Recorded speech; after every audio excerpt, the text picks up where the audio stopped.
Welcome to the 51st episode of the Can Learn Library here at the North Battleford Library. Bread is a staple in most cultures and it comes in various forms. Today I'm going to try my hand at making naan bread. Naan is a leavened, oven-baked flat bread found mainly in West Asia, South Asia, Myanmar, Indonesia, and the Caribbean. We aren't going to do it in the oven, we're actually going to fry ours in a cast iron frying pan. The origin of naan is believed to be from Mesopotamia, and it is a very popular bread in Asia. So these are the items that you're going to need to make a very simple naan bread, which you can add different herbs and different things, whatever you'd like to, but this is a very basic one that I found online. Okay, you need a teaspoon of sugar, a half a cup of warm water, a 1/4 ounce of active dry yeast, and I found one of these packages makes exactly 2 1/4 teaspoons, so that worked. Then over in this bowl is where we're going to have our 2 1/4 cups of all-purpose flour. We need half a cup of plain yogurt. We need half a teaspoon of salt, a tablespoon of oil. We're going to need some oil for greasing the skillet later. And it does call for 3 tablespoons of melted butter, but that's for the final product's taste.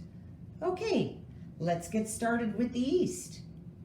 So we're going to do our yeast first, because that takes 10 minutes to double because it's got to grow with the warm water and your little bit of sugar. So we're just going to mix everything up and just cover it for about 10 minutes. Just going to make sure that it gets its sugar here. I'll wait 10 minutes and then we'll be back to mix the other ingredients with it. Okay, so here we go. We've got our yeast has doubled here, and I think I had enough sugar and warm water in there. So now I'm going to add it to my flour in here. So we'll just put that there. Then we're going to add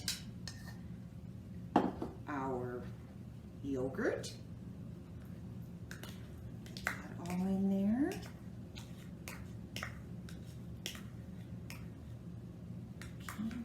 The yogurt, because I think that's what makes it nice and a softer dough kind of thing. We need a tablespoon of vegetable oil or some kind of oil.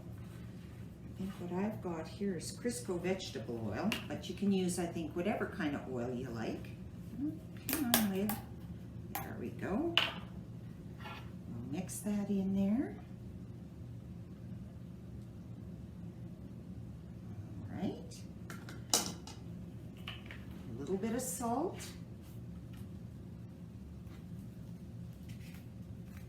It says half a teaspoon, but I'm just going to do a couple of shakes. And then we'll mix it together.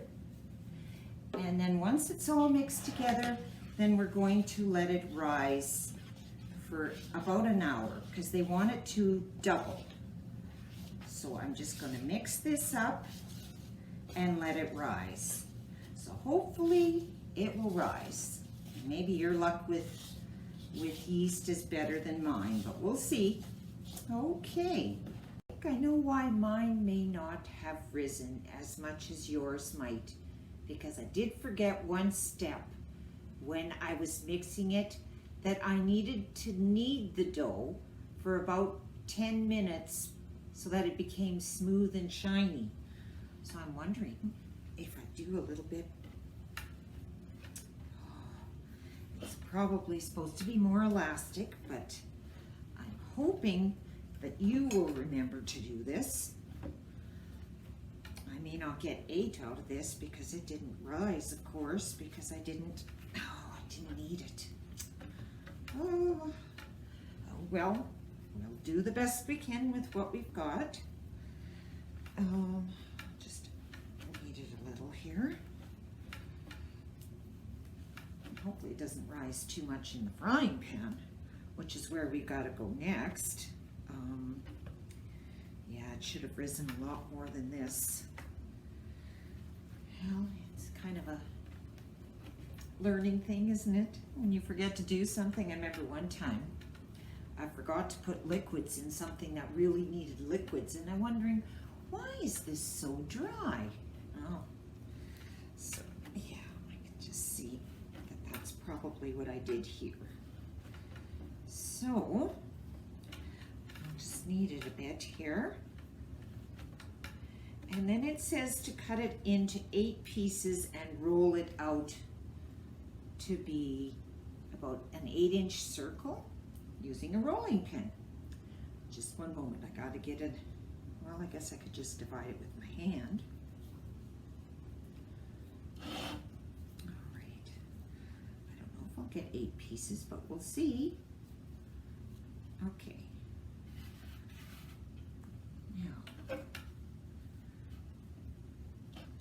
move this over here. And we're just going to roll it out with the rolling pin. So I've got to do that for 8 circles.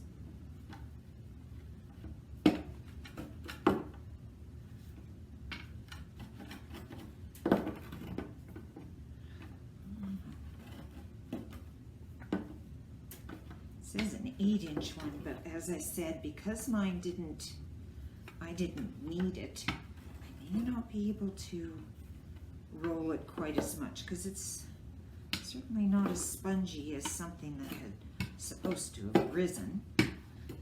Okay, well, this is what I've got for one. I'm going to roll out the other ones off camera, and then we're going to fry them in our cast iron frying pan. Okay, so I've heated up my skillet over high heat. It's kind of smoking, so I think I'm going to turn it down just a little. And I lightly greased it with some oil so my naan